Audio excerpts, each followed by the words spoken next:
এই মুহূর্তে সবচেয়ে বড় নিউজ হচ্ছে আমেরিকা এবং ইরানের মধ্যে যে উত্তেজনা চলছে সেই উত্তেজনায় যোগ দিচ্ছে সারা পৃথিবীব্যাপী স্বীকৃত লড়াকু জাতি আফগানিস্তান।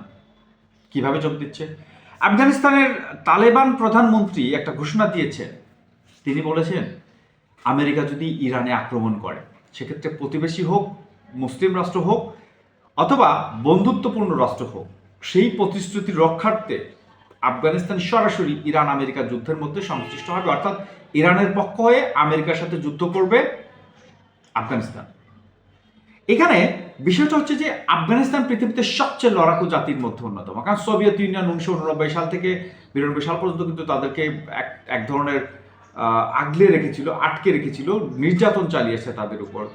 ঠিক সোভিয়েত ইউনিয়নকে হটিয়েছে তালেবানের মাধ্যমে আমেরিকার সিআইএ। তার পরবর্তীতে 2001 সালে আক্রমণ করে হচ্ছে আফগানিস্তানে এবং আফগানিস্তান দখল করে নেয়। দীর্ঘ 20 থেকে 22 বছর কিন্তু আফগানিস্তানকে দখলে রেখেছিল আমেরিকা। এই আফগানিস্তান থেকে এই আমেরিকা অর্থাৎ দখলবাজ আমেরিকাকে হটিয়েছে এই তালেবান। আমেরিকার এত টেকনোলজিক্যাল এবং স্পেশাল ফোর্সগুলো ন্যাটোর নেতৃত্বাধীন আমেরিকার যে বাহিনীটা আফগানিস্তানে দীর্ঘদিন দখল বাণিজ্য চালিয়েছে, সেই বাহিনীকে পালিয়ে যেতে বাধ্য করে এই তালেবান। সুতরাং এই তালেবান যদি ইরানের যুদ্ধে সংশ্লিষ্ট হয়, তাহলে আমেরিকার আসলে বাঁচার উপায় নাই। কারণ আফগানিস্তান যখন যাবে, তখন আমেরিকার অস্ত্রই আমেরিকার এগেনিস্টে ব্যবহৃত হবে। কারণ হচ্ছে, যখন 2022 সালে আমেরিকা আফগানিস্তান থেকে পালিয়ে আসতে বাধ্য হয়, তখন বিপুল পরিমাণ অস্ত্র, সরঞ্জাম এবং টেকনোলজিক্যাল বিষয়গুলো কিন্তু আফগানিস্তানে ফেলে রেখে যেতে বাধ্য হয়। সেই অস্ত্র এখন এই মুহূর্তে তালেবান ব্যবহার করছে। এই অস্ত্র যদি ইরানের হাতে চলে যায়, কারণ আমরা জানি পৃথিবীতে সবচেয়ে এগিয়ে আছে রিভার্স সুইংয়ে অস্ত্র, রিভার্স সুইংয়ে ইরান। এই অস্ত্র যদি রিভার্স সুইং শুরু করে আমেরিকার সমস্ত অস্ত্র, সেক্ষেত্রে কিন্তু ইরান অনেক বেশি এগিয়ে যাবে এবং আমেরিকা টেকনোলজিক্যালি অনেক বেশি মায়ের খাবে।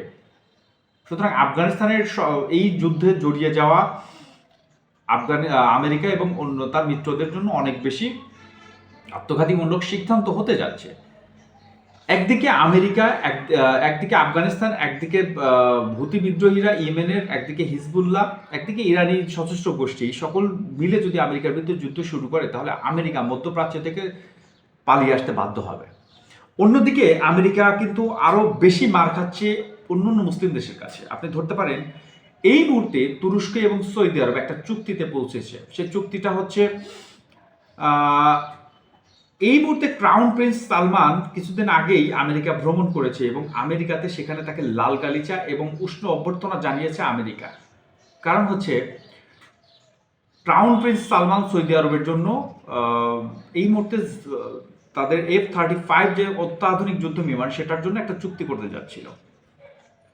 কিন্তু ইসরায়েল যখন ঘোষণা দিল যে আমেরিকা কখনোই তাদেরকে এই লেটেস্ট সংস্করণের F-35 দিবে না, কম প্রযুক্তি সম্পন্ন এবং কম অ্যাডভান্স যে প্রযুক্তিগত F-35 সেটা তাদেরকে দিবে, সেইখানে এই রিজাল্ট যখন ইসরায়েলের প্রধানমন্ত্রী ঘোষণা করলো, তখন কিন্তু সৌদি আরবের প্রেসিডেন্ট যিনি আছেন এই মুহূর্তে ক্রাউন প্রিন্স সালমানের মাথা ঘুরে গেল এবং তিনি পরবর্তীতে কিছুক্ষণ পরেই বা কিছুদিন পরেই তুরস্কের সাথে তাদের অত্যাধুনিক পঞ্চম প্রজন্মের স্টেলথ ফাইটার জেট কান সেটার চুক্তি করে ফেলে। কারণ আমেরিকাকে এই মুহূর্তে আর বিশ্বাস করছে না সৌদি আরব, যদিও সৌদি আরব পৃথিবীতে সবচেয়ে বেশি আমেরিকান অস্ত্র আমদানি করে থাকে তেলের বিনিময়ে। তো যখন কান নিয়ে, অর্থাৎ পঞ্চম প্রজন্মের তুর্কি ফাইটার জেট নিয়ে চুক্তি করে সৌদি আরব, তখন আসলে এই মুহূর্তে আমেরিকা সবচেয়ে বেশি শঙ্কায় পড়েছে তাদের অস্ত্র ব্যবসা নিয়ে।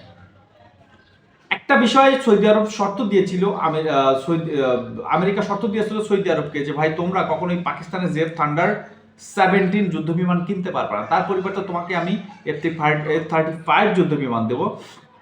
কিন্তু গোপনে গোপনে তারা কম আধুনিক F-35 দিতে চেয়েছিল, যেটা প্রকাশ করে দেয় হচ্ছে ইহুদি রাষ্ট্রনেতা নেতানিয়াহু। যার ফলশ্রুতিতে সৌদি আরবের আমেরিকার উপর থেকে বিশ্বাসটা উঠে যায়। আঞ্চলিক আধিপত্য রক্ষার জন্য এবং যে কোনো ধরনের হুমকি মোকাবেলার জন্য এই জোটটা, অর্থাৎ সৌদি আরবের নেতৃত্বাধীন পাকিস্তান, মিশর, ওমান, কাতারকে নিয়ে যে জোটটা করছে, এই জোটটা মূলত আঞ্চলিক আধিপত্য রক্ষা করবে এবং মুসলিমদের স্বার্থ মূলত রক্ষা করবে। কারণ এই আঞ্চলিক শক্তিগুলো যদি এক হয়, সেক্ষেত্রে কিন্তু আমেরিকার জন্য এই অঞ্চলের স্বার্থ ধরে রাখাটা অনেক বেশি কঠিন হয়ে যাবে। যেহেতু একের পর এক ধোঁকা দিচ্ছে মুসলিমদের আমেরিকা, সুতরাং আমেরিকাকে প্রভু মানা সংযুক্ত আরব আমিরাত, সৌদি আরব, মিশর এই আমেরিকার কাছ থেকে আস্তে আস্তে সরে আসছে। এটা অনেক বড় বিজয় মুসলমানদের জন্য, কারণ একের পর এক স্বার্থ তারা নিচ্ছে মুসলমানদের কাছ থেকে, কিন্তু তাদেরকে কন্টিনিউয়াসলি ধোঁকা দিচ্ছে। যেমনটা ধোঁকা দিচ্ছিল হচ্ছে এই মুহূর্তে কিউবার উপর যখন তেল অবরোধ দিল এবং বিভিন্ন ধরনের স্যাংশন দিল, সেখানে কিন্তু কিউবা একটা মানবিক অবস্থায় এই মুহূর্তে চলছে, চরম মানবিক বিপর্যয় সে দেশে চলছে। এছাড়া তারা কন্টিনিউয়াসলি নাইজেরিয়াতে সামরিক অভিযানের হুমকি দিচ্ছে এই মুহূর্তে আমেরিকা। অলরেডি তারা 100 সেনা কর্মকর্তা, উচ্চপদস্থ সেনা কর্মকর্তা নাইজেরিয়াতে প্রেরণ করেছে। তারা যদিও বলছে যে এইখানে আমরা শুধুমাত্র এই নাইজেরিয়ান বাহিনীকে প্রশিক্ষণের জন্য এই সামরিক ইউনিটটি পাঠিয়েছি, কিন্তু এটা কেউ বিশ্বাস করছে না। দীর্ঘদিন হলো ডোনাল্ড ট্রাম্প ঘোষণা দিচ্ছিল যে নাইজেরিয়াতে তারা সামরিক অভিযান চালাবে, তারই অংশবিশেষ এই সেনা মানে ওইখানে মোতায়েন, এটা অনেকেই ধারণা করছে। তো আমরা আশা করব যে এই যে আমেরিকার আধিপত্যবাদ এবং তার বিরুদ্ধে আমেরিকার আধিপত্যবাদের বিরুদ্ধে মুসলিমদের মানে একের পর এক জোট গঠন, এইটা মুসলমানদের উপর যে মানে ছুরি ঘোরাচ্ছে আমেরিকা, সেটা এবং তাদের স্বার্থ অনেকটাই খর্ব করবে। যদি সৌদি আরবের ক্রাউন প্রিন্স আমেরিকার ওই বলয় থেকে বেরিয়ে আসে, তাহলে আমেরিকা পুরো মধ্যপ্রাচ্যে একের পর এক মার খাবে। কারণ ফাত্তাহ আল সিসি বলেন বা সিরিয়া বলেন, লিবিয়া বলেন, লেবানন বলেন, প্রত্যেকটা দেশ বেরিয়ে যাবে যখন সৌদি আরব এই জায়গা থেকে আমেরিকার বলয় থেকে বেরিয়ে যাবে। শুধুমাত্র মধ্যপ্রাচ্যে একমাত্র 5 কুত্তা জর্ডান যে কখনোই আমেরিকার এই বলয় থেকে বের হইতে পারবে না। কারণ আমেরিকা ইসরায়েলের ঢাল হিসাবে, ইসরায়েলকে রক্ষার ঢাল হিসাবে জর্ডানকে ব্যবহার করতেছে ইরানের হাত থেকে। জর্ডান যতদিন আমেরিকার বলয় আছে, ততদিন ইরান সরাসরি কখনোই আক্রমণ করতে পারবে না ইসরায়েলকে। জর্ডানই ম্যাক্সিমাম মিসাইল বা তাদের ড্রোন ধ্বংস করে দেয়। তো এখন যখন পাকিস্তানের F-17 মুসলিম দেশগুলো কেনার জন্য উদ্গ্রীব হয়ে আছে, সেইখানে সৌদি ক্রাউন প্রিন্সকে ডেকে নিয়ে এসে বলছে, ভাই তুমি F-17 পাকিস্তানে কিনো না, তোমাকে F-35 দিব। কিন্তু ইসরায়েলের প্রধানমন্ত্রী তো আর কোনো ঢাকঢোল মানে না, তিনি বলতেছে যে এইখানে মধ্যপ্রাচ্যে পুরোটা ইসরায়েলি সামরিক শ্রেষ্ঠত্ব ধরে রাখবে, আর আমেরিকা সৌদি আরবকে যে F-17 দিচ্ছে সেটা আসলে আধুনিক না, ওটা মানে কোনো একটা সিস্টেম মডিফাই করে এটা দিয়ে দেবে।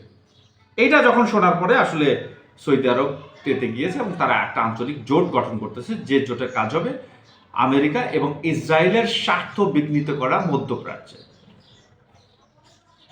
সুতরাং আমেরিকা এইখানে চরমভাবে মার খেয়েছে এবং তার সাথে মার খেয়েছে হচ্ছে ইসরায়েল। কারণ হচ্ছে পুরো মধ্যপ্রাচ্যের প্রত্যেকটা দেশকে আমেরিকা একমাত্র বাধ্য করতে পেরেছে ইসরায়েলের সাথে সম্পর্ক স্বাভাবিক করতে, এবং অনেক মুসলিম দেশ এবং মধ্যপ্রাচ্যের অনেক মুসলিম অধ্যুষিত অঞ্চল তাদের সাথে সম্পর্ক স্বাভাবিক করতে বাধ্য হয় আমেরিকার চাপে। যখন আমেরিকা তাদের সাথে বেইমানি করতেছে, তখন কিন্তু এই ইসরায়েলের সাথে মুসলিম দেশগুলোর সম্পর্ক স্বাভাবিক করার ব্যাপারে দ্বিতীয়বার ভাববে, অথবা যারা স্বাভাবিক করছে তারা এইটাকে উইথড্র করে নিতে পারে। তো আমরা আশা করবো যে মুসলমানদের স্বার্থ রক্ষা করতে, গাজার বিষয়টাকে রক্ষা করতে, ফিলিস্তিনকে রক্ষা করতে মুসলিমরা, যে সকল মুসলিম দেশ অলরেডি ইসরায়েলের সাথে সম্পর্ক স্বাভাবিক করেছে, তারা এইটাকে পুনর্বিবেচনা করবে এবং ইসরায়েলকে ধ্বংস করার জন্য ইরানের হাতকে শক্তিশালী করবে। ইরানের মানে নেতৃত্বাধীন অথবা সৌদি আরব নেতৃত্বাধীন অথবা পাকিস্তানের নেতৃত্বাধীন একটা মুসলিম জোট বা বলয় তৈরি করবে পুরো মধ্যপ্রাচ্যকে কেন্দ্র করে, যে বলয়ের কাজ হবে মূলত প্যালেস্টাইনকে রক্ষা করা এবং আমেরিকার স্বার্থ এবং ইসরায়েলের স্বার্থ বিঘ্নিত করা পুরো মধ্যপ্রাচ্যে। ধন্যবাদ সকলকে। এই ছিল আজকের ভিডিও। আশা করব ভালো লেগেছে। ভালো লাগলে অবশ্যই সাবস্ক্রাইব করতে ভুলবেন না।